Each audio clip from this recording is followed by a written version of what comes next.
Hi guys, and welcome back to my channel. In today's video, I'm going to be sharing with you guys the process that I went through to get my body back after having had a baby. And the reason why I'm sharing this is because I've surprisingly gotten quite a bit of questions about this, and it's surprising because I'm not an expert in fitness or nutrition or anything like that in any way, shape, or form, but I think people just want to know different people's journeys. And so yeah, I got some DMs and I realized that I've never really shared this or documented this anywhere, so I figured, you know what, I'll put some tips together that can hopefully help somebody on their journey. Please subscribe to the channel. I'm working on posting a lot more regularly, so if you want to see more of me, then please subscribe and turn on your notifications, because YouTube doesn't always let people know when people they're subscribed to have posted a new video. So subscribe and turn on your notifications. So for a bit of background, my baby's going to be 2 in June, so she's not like a newborn, but I did get back to my pre-baby body quite quickly, and I think that's why people wanted to know more.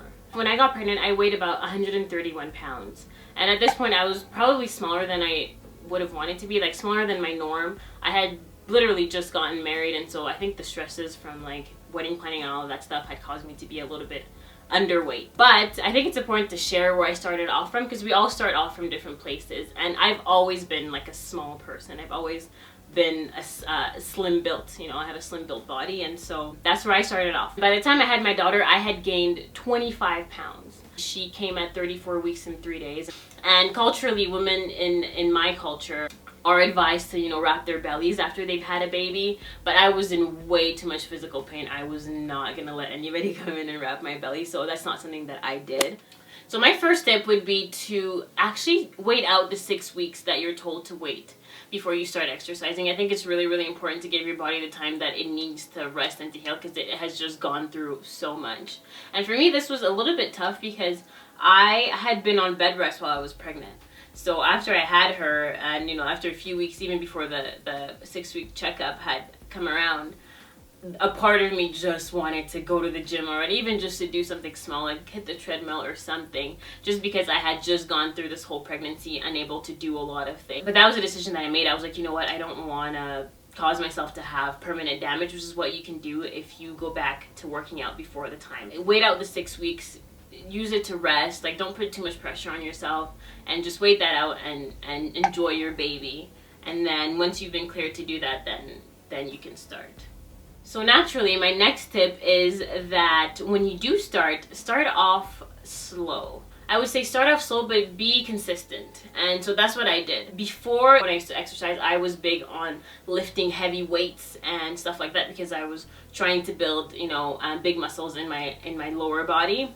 And so when I started back up, I did body weight exercises, and sometimes a large part of my 1 hour exercise session would be stretching, because I was really, really tight in my back. So I really, really took my time to get back into it and to get my body used to moving like that again. So my next tip is to be consistent. I would suggest that you find a time to exercise that is always going to work for you. The thing about those beginning stages is that the baby schedule is like going to be changing continuously.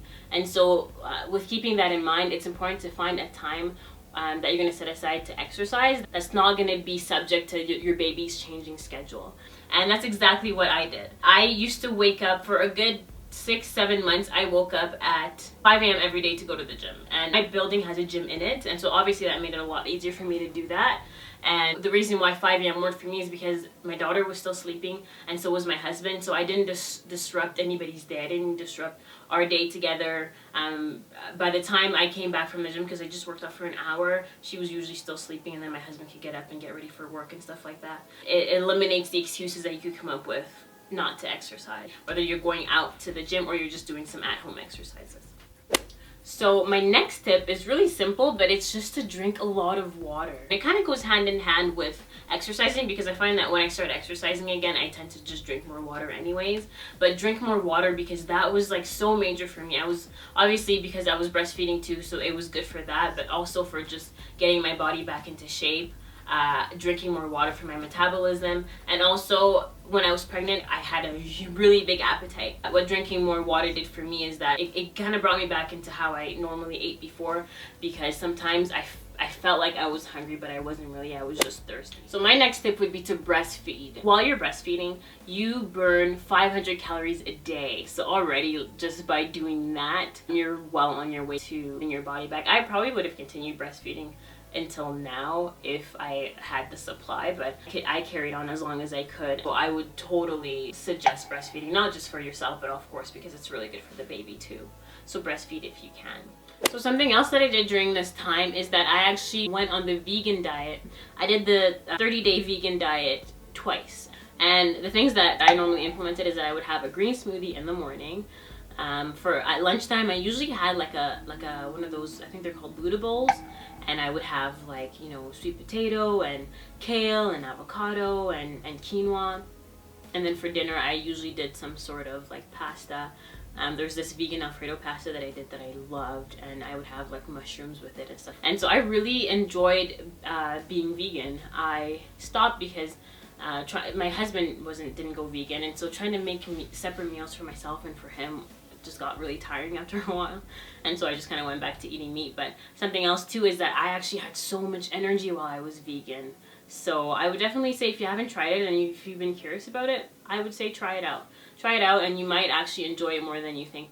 I feel like a lot of the times now what you see on social media is that a woman has a baby and like 2 days later her body's back to normal. I just don't think that that should be what everybody's aiming for, because we're all so different. Every kid is different, every mom is different, every body is different. And so my big thing would actually just be to take it easy on yourself. You've just given birth to a whole human being. And so I think that is just so major in and of itself. And so honestly, just love yourself. I found that I personally tended to be a little bit hard on myself after I became a mom in like a lot of different areas. At the core of wanting to get our body back is that whole health factor of, you know, wanting to be healthy again and agile and able to play with your kid and have the energy. And that part of it is great.